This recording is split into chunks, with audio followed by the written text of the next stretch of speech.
We're rolling. Okay, awesome. Well, I'm so inspired by all three of you, just getting back from the Philippines. And I'd love to hear your story of just how you decided to make the decision and what your experience was like out there. It started with Eli. I was driving down the highway in Maui and with a buddy of mine, Ivan, and I just got a text message from a doctor that I worked with down in Haiti. He texted me, he's like, "Are you going?" And as soon as I got that, I called him. I was like, "Where? What happened?" Because I don't watch the news ever. And he's like, "Yeah, there was a massive tsunami down in the Philippines. And interested if you're going down as a first responder." And I was like, "I'm in. I'll be on the next flight." So yeah, from there I just put out a message on Facebook, and right away, you know, good friend Cory responded to that. And tell your little story. I mean, that's the question, right? Are you going? And it's the question I think we've been asked in other times in our life. And when there's pain in the world, when there's tragedy, the big or the small, that's kind of the question. Like, are you going to play that game and helping to be able to help make that problem a little bit better for people? And so my response, like Eli's, was yeah. And so we locked in our flights, and we both have a little bit of experience in first response work in disaster zones. And it's chaos when something major hits. And when you feel like there's something that you can do to help to mitigate against some of that chaos and create value, and likely that there's not a lot of other people that are going to be doing that because it's remote, it's far away, it's on an island. There's a lot of pieces there that you kind of feel it. Like if I'm not a yes, maybe nobody else will be. So, you know, if not me, then who? And if not now, then when? So it's like, yes. Yeah. And then Adelle popped into the picture. Yeah, that was my experience as well. I mean, I've kind of felt like this is the sort of work that I want to be doing, but I've never had an opportunity to go, or the timing hasn't been right, or there's always been something. And so when I just caught wind of these guys both going, and everything in my body just lit up, and it terrified me, which was that kind of excitement and fear simultaneously, and I just knew that I had to be there. And I could have had a million reasons why I shouldn't, and my work and other responsibilities, but I just listened to that knowing that there was something that I had that was going to be valuable. And I had no idea what to expect when we got there, but I just knew that I had to make it happen. And so I was on a plane later that night. Wow. Really, I don't think any of us really knew what to expect. Like, there was fear in me. Like, I said yes, and it's like, what country is this, and what's the name of this storm? I first thought it was an earthquake. I didn't even know it was a tsunami at first. When we just saw the headlines, 10,000 dead and 600,000 displaced, I mean, that's all that you need to know. And just to fast forward a little bit, you know, jumped on international flights, you know, after we'd grabbed the gear and supplies that we could in the couple hours we had before we had to get to the airport. From that point, you know, we were sitting in the back of a Air Force cargo plane, which was the only way that we could get into ground zero because there's no commercial flights going in there. So, you know, Eli worked his magic and convinced the U.S. Air Force to get us into that zone. And we're sitting there in the back of this cargo plane, surrounded by USAID relief goods.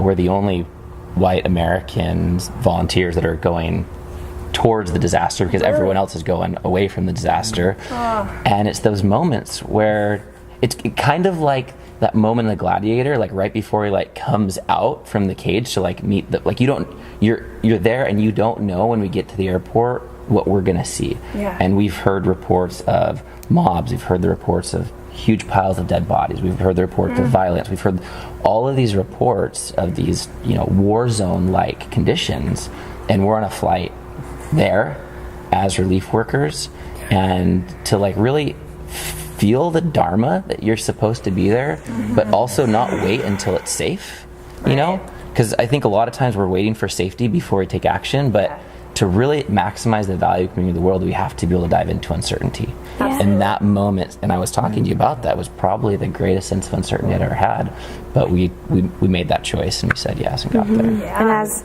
it wasn't just a choice, though. It's like our heart spoke to us, you know, and we knew it was going to be fine, even though there was so much uncertainty, and we had no idea what we were landing in. It takes so much courage. And just following that heart and going for it. So that's what I'd advise to anybody, always. Just Follow your heart. Absolutely. To watch as the planes were landing on the tarmac and all the people, the evacuees, were getting off the airplanes in like dozens, and were trying to get back into Manila, and that feeling of going towards what other people were running from. They were coming off on crutches and in bandages, and you're wondering, like, what have they just escaped from? And so, yeah, it was kind of a feeling of like a call to duty, And so what was your experience like when you got there?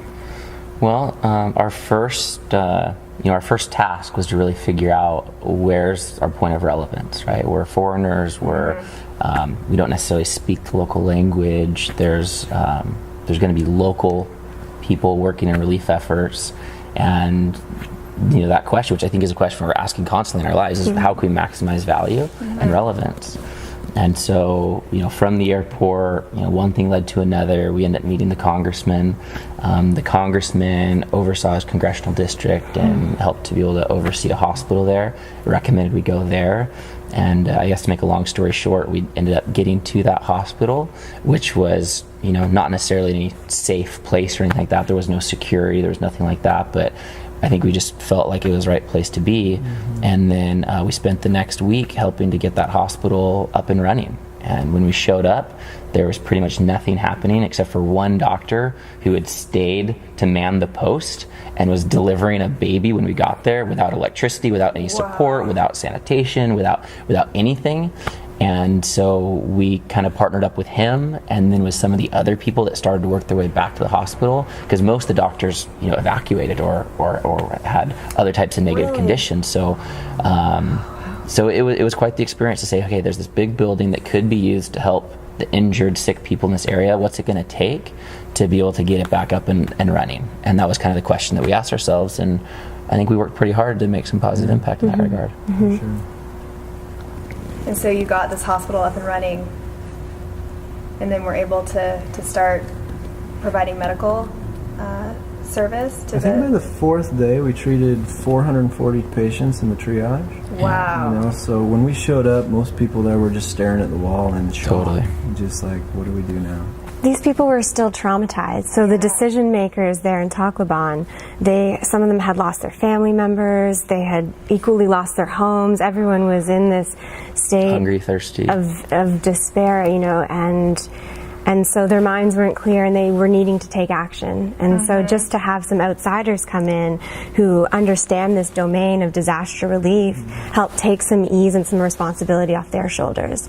Plus, a lot of them, this isn't their domain. They're medical directors. They're part of the congressman's staff. So they know their domain well, and they know how to respond in times of crisis and how to make decisions. But I think it really showed a tremendous amount of aid by just being able to come in and ask questions that they hadn't been asking, and just kind of shine some light on things that they might not have otherwise been considering. And so that felt like that's kind of where our value was, and really pulling some of these pieces together and finding out like the inside story so that we could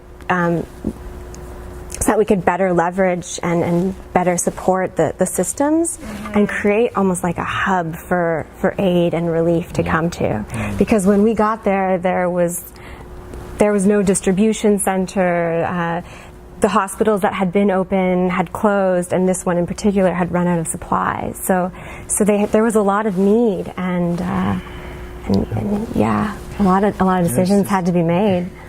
We're just constantly making decisions and deciding what the most urgent thing was. We had a building, and then we got it running, but there was no supplies, so now it's urgent that we get supplies. And then we have the supplies, and now you need the doctors. And now you got the doctors, well, now we should clean the thing. And, just one thing after another, and always just looking forward a day or two and deciding, like, what are we going to need tomorrow? And what do we have to do now so that's here tomorrow? Because resources are so difficult down there. There's no fuel. You can't... it's so difficult to get anything. The whole hospital, we had a pair of tin snips and a hacksaw. That was the only tools we had to start. And we're trying to build latrines and fix things and put lights back up and get the generators running with a broken hacksaw and repair the roof. A huge percentage of the roof had just been torn off.